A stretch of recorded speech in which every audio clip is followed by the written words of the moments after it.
You need to be more vulnerable. Vulnerability is strength. The most attractive thing is someone who's not afraid to be vulnerable. We've all heard these platitudes about vulnerability. It's become the emotional equivalent of kale, something everyone says is good for you, even if they're not entirely sure why. And look, I get it. In a world where so many people hide behind carefully curated images, genuine vulnerability can be refreshing and connecting. It can build trust and deepen relationships. But here's what nobody's talking about. Vulnerability can also be incredibly manipulative when it's used the wrong way. And most of us have no idea we're doing it. I certainly didn't. I used to think I was being admirably vulnerable when I would share my insecurities, past traumas, or emotional struggles with people. I'd open up about my anxiety, my childhood issues, my relationship fears, often very early in relationships. And I genuinely believed I was being authentic, building connection, following all that great advice about the power of vulnerability. But then I noticed something uncomfortable. There was a pattern to when and how I was being vulnerable.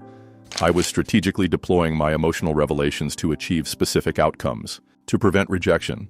I just want you to know I have trust issues because of my past. So if I seem distant sometimes, that's why. To avoid accountability, I'm really struggling with my mental health right now, so I couldn't get that work done. To gain reassurance, sometimes I feel like I'm not good enough for someone like you. To create premature intimacy, sharing deeply personal stories on first dates to fast-track emotional connection. This wasn't vulnerability, it was emotional manipulation dressed up as authenticity. The breakthrough came when I realized there's a crucial difference between genuine vulnerability and what I call tactical vulnerability. Genuine vulnerability is sharing your truth without an agenda. Tactical vulnerability is sharing your truth to engineer a specific response. One builds connection, the other exploits it. This distinction completely changed how I understand and practice vulnerability in my relationships. I developed what I call the clean vulnerability method, and it's transformed the quality and authenticity of my connections. Here's how it works. First, check your timing. Vulnerability should follow trust, not precede it. When you share deeply personal information with someone you barely know, you're not being vulnerable, you're trauma dumping. Real vulnerability happens within the context of established trust. Second, examine your motivation. Before sharing something vulnerable, ask yourself, what am I hoping to get from this disclosure? If the answer involves managing someone else's behavior or feelings toward you, that's tactical vulnerability. If you're sharing simply to be known and understood, with no specific outcome in mind, that's genuine vulnerability. Third, and this is crucial, take responsibility for your own emotions. Genuine vulnerability says, this is what I'm feeling. Tactical vulnerability says, this is what I'm feeling, and it's your job to fix it. The difference is subtle but profound. Fourth, practice clean disclosure. State your truth without interpretation or implication. I'm feeling insecure is clean vulnerability. I'm feeling insecure because you didn't text me back right away is making your emotions someone else's responsibility. Finally, be willing to sit with the discomfort of not knowing how your vulnerability will be received. If you need a specific response to feel okay, that's not vulnerability. It's emotional coercion.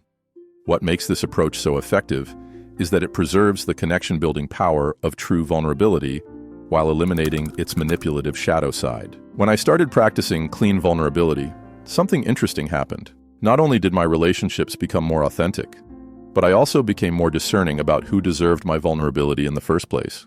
I stopped using emotional disclosure as a way to fast-track intimacy and started seeing it as something valuable that not everyone has earned access to.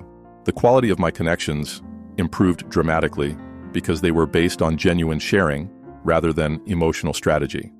And surprisingly, I found that clean vulnerability actually made me feel more secure, not less, because I wasn't dependent on specific responses to feel okay.